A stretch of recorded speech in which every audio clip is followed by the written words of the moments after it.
Si esos hombres eran pobres, estuvieron de acuerdo en decir una mentira, en negar un portento, algo tan maravilloso, ¿sí? Si mi conversión, mi experiencia con Dios, yo puedo decir que fue maravillosa. Ahora, mirar, fíjense, primero, cuando esos hombres estaban medio soñolientos y de repente vino ese terremoto, se tuvieron que despertar. Y cuando miraron a ese ser que su aspecto era como un relámpago, sencillamente no tuvieron fuerzas, sino que quedaron como muertos. Como muertos. Hermanos, hay seres que impresionan, que tienen una potestad, una autoridad, que tienen un aspecto de que sencillamente en verlos, por ejemplo, ya en el libro de Daniel, allá cuando Daniel miró a un ángel, fíjense, que traía un mensaje. ¿Cómo quedó ese ser? ¿Cómo quedó Daniel? Sin fuerzas, por poco y se desmaya, quedó todo débil, hasta que ese ser le impuso sus manos y le dio aliento. No temas, Daniel.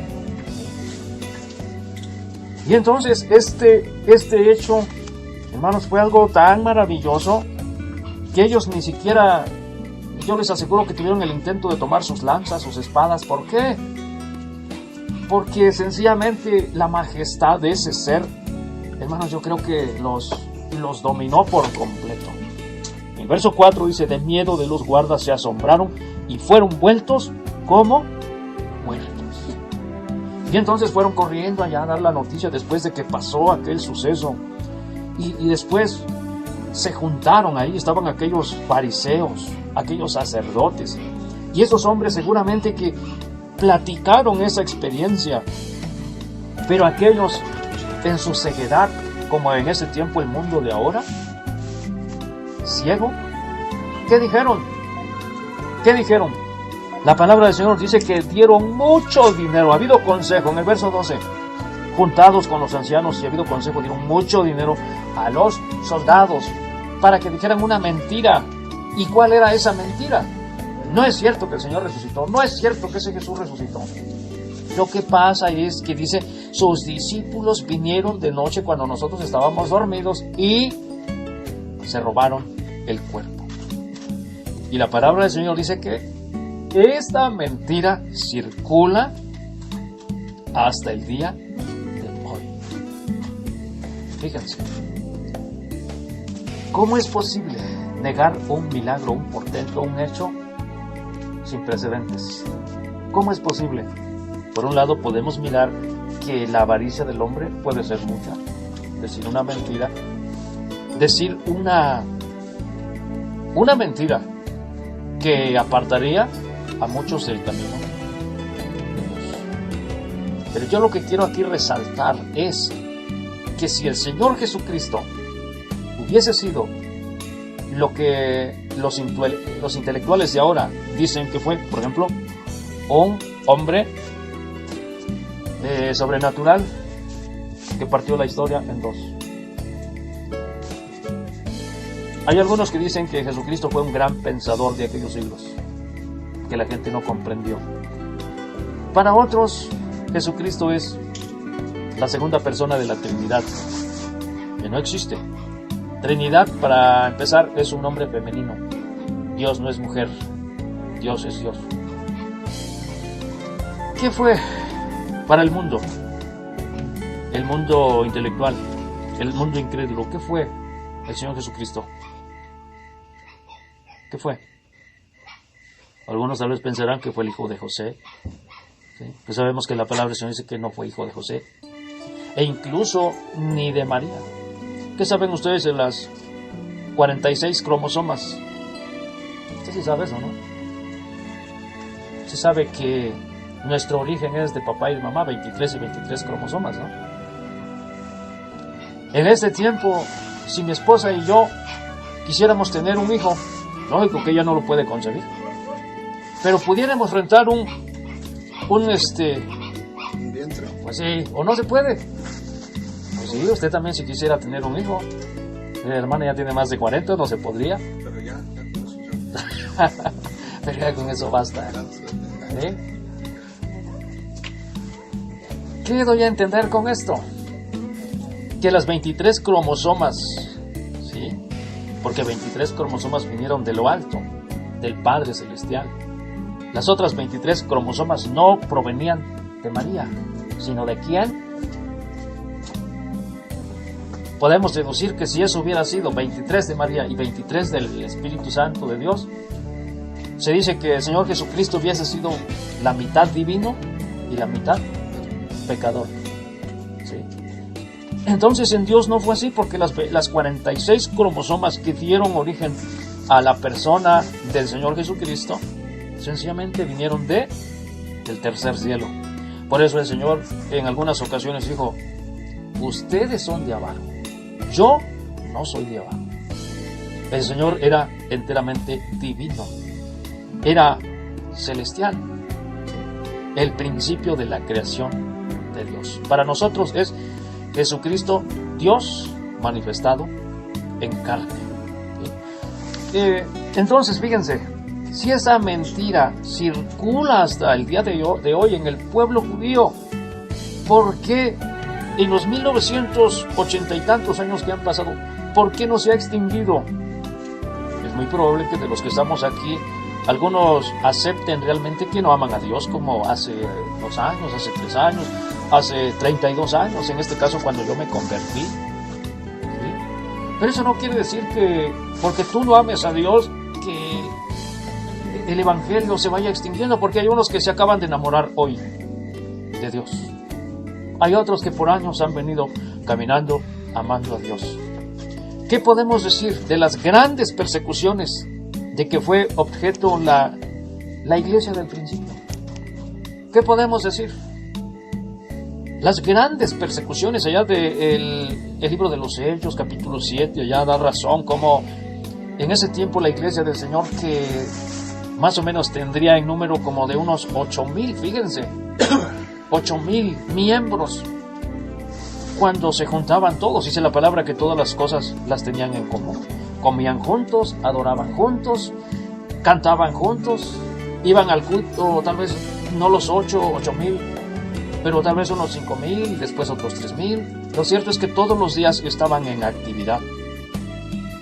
Pero no era la voluntad de Dios que la iglesia del Señor Jesucristo estuviera en la ciudad de Jerusalén, sino Dios quería que la semilla se esparciera. Entonces, ¿qué es lo que permitió el Señor? Permitió la persecución. ¿Sí? Hubo una persecución de tal manera que fueron esparcidos, dice, por todos los términos, por todos los lugares. Y entonces la semilla se esparció. La historia da razón, hermanos, de las persecuciones intermitentes de que fue objeto la iglesia. Y algunos césares que fueron crueles. No sé, César Nerón, hay muchos nombres. Hay muchos hombres que persiguieron, que mataron a los primeros cristianos para tratar de exterminar el Evangelio de Jesucristo. ¿Y ustedes qué dicen? ¿Lo lograron?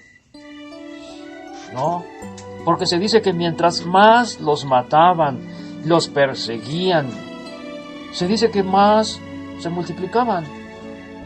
Fíjense qué maravilloso, qué maravilloso. Por esto deducimos que Jesucristo realmente no fue un simple hombre, como la gente cree. Para nosotros es Dios sobre todas las cosas. Recuerdo en aquella tarde, hermanos, cuando por segunda vez yo estuve en esa casa de oración y aquel hombre estuvo cantando a Dios, que sería una media hora, cantos así en una cadena de cantos, y hasta me acuerdo el ritmo. Cuando vino el momento en que aquel hombre pasó al frente y llegó el momento de orar por los que allí estaban, y aquellos se caían para atrás, yo no sabía qué estaba sucediendo, sencillamente era un espectador. Pero en ese momento, cuando aquel hombre movió su brazo y se vinieron cayendo para atrás, yo estando sentado a la orilla de ese pasillo, pude mirar a un personaje, pude percibirlo, no pude ver su rostro, porque la palabra de Dios dice que no hay un hombre que pueda ver el rostro de Dios y que viva. ¿Sí? Si mirar un ángel, el aspecto de un ángel es terrible, y no hay un hombre que pueda mirar a un ángel. Entonces el rostro, yo lo pude percibir, y yo sabía que era Jesucristo el Señor. Por eso sé que el Señor Jesucristo no terminó en la tumba. Sí, pagó el precio, llegó, murió en una cruz, pero no terminó su existencia ahí. Después dice la palabra que resucitó al tercer día. Y estos mentirosos aquí dicen, no es cierto que resucitó. Pero el hecho, la palabra de Dios aquí sencillamente se narra de esta manera. Ya depende de nosotros, por eso dice que creamos. Por eso dice que a los suyos vino y los suyos no le recibieron más. Los que le recibieron, les dio potestad de ser hechos hijos de Dios. Por fe, por el creer con fe, fíjense, nosotros podemos ser hijos de Dios. ¿Sí? Entonces, deducimos que Jesucristo es el mismo ayer y hoy y por los siglos.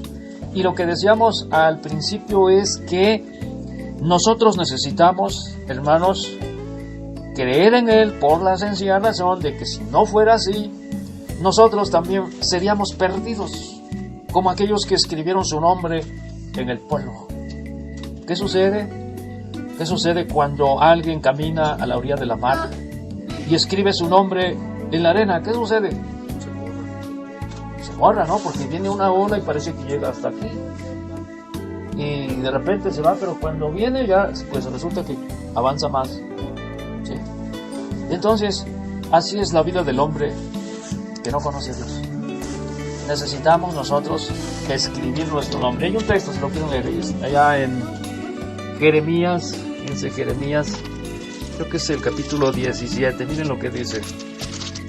Jeremías, capítulo 17, oh Señor, esperanza de Israel, todos los que te dejan, ¿qué dice?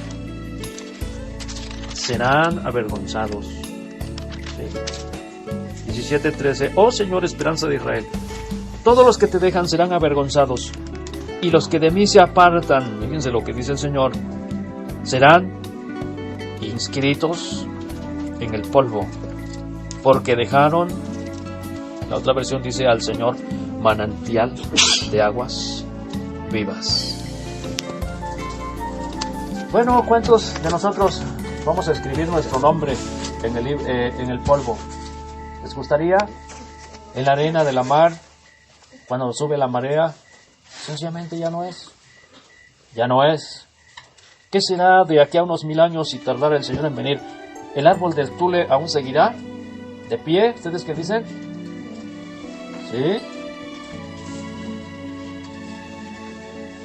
500 años.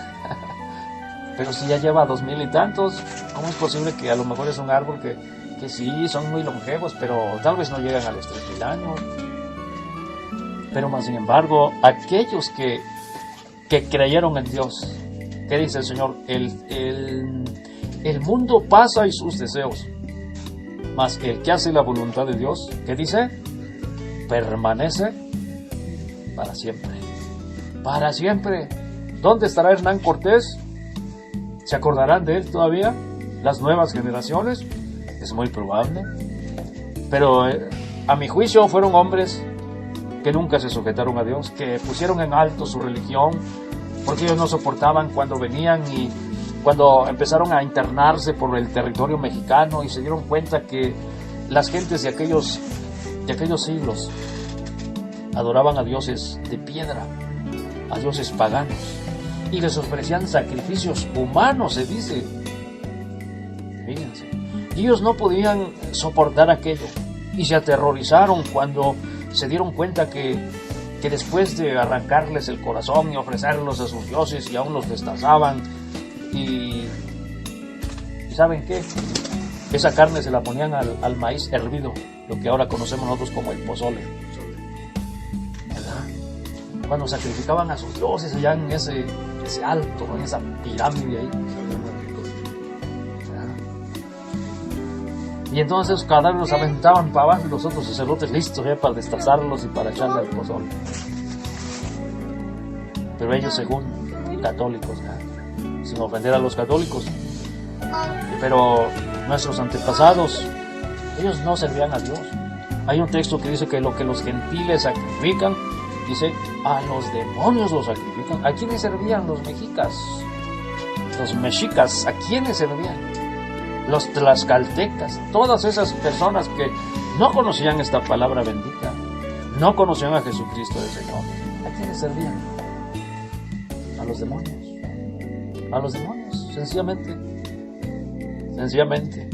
Y aquellos pues aparentemente vinieron a conquistar, vinieron a traernos la cultura, pues en parte hay razón, pero también trajeron la viruela, que fue peor, que muchos millares y millares de personas murieron con ese virus, la viruela. En ese tiempo Europa estaba sumida, hermanos, aún en una inmensa y densa oscuridad, desde el año 500 al 1500. La ignorancia. Apenas, pues no se había, apenas estaba dando, diríamos, la reforma protestante ya por los países europeos, que se inició allá por el año 1516. Llegaron en el 1492 a las islas caribeñas, llegaron hasta el 1519 a México. Fíjense, casi 3 años de que había iniciado la reforma protestante. ¿Qué trajeron esas pobres almas los españoles? Santería. ¿Qué nos trajeron?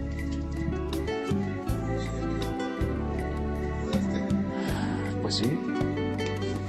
¿Qué nos trajeron los españoles? Una falsa deidad, la Trinidad. ¿Qué nos trajeron? La santería, decíamos. El virus de la viruela. Vinieron a conquistar, la conquista se extendió. No crean ustedes que también fue así en un abrir y cerrar de ojos, aparentemente sí, pero para dominar al vasto territorio, ¿sí? Esto decimos, ¿por qué? Porque fue un hombre que, pero no nada más él, hay muchos españoles que vinieron y sí escribieron sus nombres en la historia de nuestro México, pero ¿saben qué? En aquellos que van para perdición, no para vida eterna. Estamos con el versículo que dice que el mundo pasa y sus deseos, mas el que hace la voluntad de Dios permanece para siempre. Por eso es que estamos aquí. Hay una sola forma. Nosotros, ¿cómo poder escribir nuestro nombre? No somos políticos brillantes. A mí ni siquiera me gusta eso de la política. Hay artistas que ya se fueron y han pasado. Fíjense, hay uno de ellos, muy curiosamente, allá cuando enviaron una sonda, porque fueron 2, la Voyager, algo así. Voyager, algo así. Porque el hombre piensa que más allá de nuestro sistema solar, es muy probable que haya otras civilizaciones. Y entonces se dice que enviaron una sonda espacial y después otra. Pero una de ellas dice que lleva un disco de oro en el cual lleva canciones de prácticamente todos los países. ¿Cuántos países existen en la faz de la Tierra, hermano Arturo? ¿Como 190 y tantos? No, pues es que digo que más. No todos están todavía. No todos son como México, ¿verdad? ¿Quién no conocerá México? Pues es un país que está cerca de Estados Unidos. ¿Sí? Pero se dice que muchos países, sí, pues les tomaron una canción, hombre, para ponerla en ese disco, para que si alguien allá fuera de nuestro sistema solar mira ese disco y lo puede leer, ¿saben? Ahí va la canción de un hombre, de un artista. Tal vez ahorita se me olvidó. Creo que era de Veracruz. No me acuerdo ahorita. Pero más o menos el pensamiento es en busca de la inmortalidad. Fíjense, ni Vicente Fernández, ni Javier Solís, ni Pedro Infante, como ese hombre. Era un hombre que tocaba el guapango, no me acuerdo ahorita exactamente qué canción es. Pero esa canción se grabó en ese disco y allá va viajando en esa sonda. ¿Cómo? No, pero no me acuerdo ahorita se me borró. Y fíjense, pasarán otros tal vez 500 años, si es que el Señor lo permite, y esa canción pues ahí va viajando en ese disco, en busca de la inmortalidad. Pero aun con todo, el mundo pasa y sus deseos, mas el que hace la voluntad de Dios permanece para siempre. ¿Sí?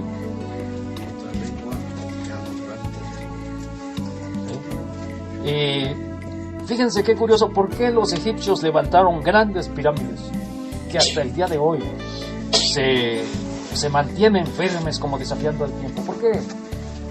Pues se cree que eran tumbas mortuorias para preservar sus cuerpos, porque ellos pensaban que mientras se conservara ese esqueleto ahí, ellos seguían viviendo allá en algún lugar. Hermanos, pero ya están muy desgastadas esas pirámides, ¿no? ¿Cuánto tiempo más durarían? Parece que el tiempo es invencible. ¿Será invencible el tiempo? ¿Ustedes qué dicen? ¿Será invencible el tiempo? Pregunta, hermanos. Todos llevamos en cierta forma las huellas del tiempo. Vamos a Apocalipsis, fíjense la última cita.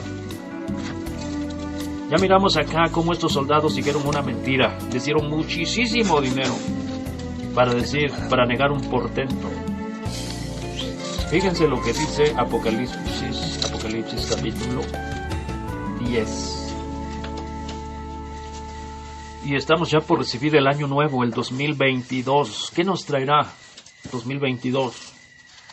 Hay un canto ya del mundo que dice que nunca olvida el año viejo, ¿verdad? Porque dice que le trajo cosas muy buenas. Una buena suegra, ¿qué más? Le dejó una burrita. ¿Qué más?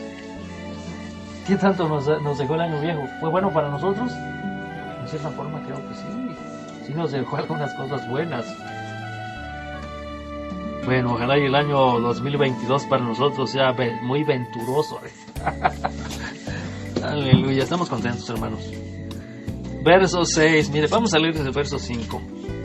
Y el ángel que vio estar sobre el mar y sobre la tierra levantó su mano al cielo y juró por el que vive para siempre jamás, que ha creado el cielo y las cosas que están en él, y la tierra y las cosas que están en ella, y el mar y las cosas que están en él. Fíjense que el tiempo no será más.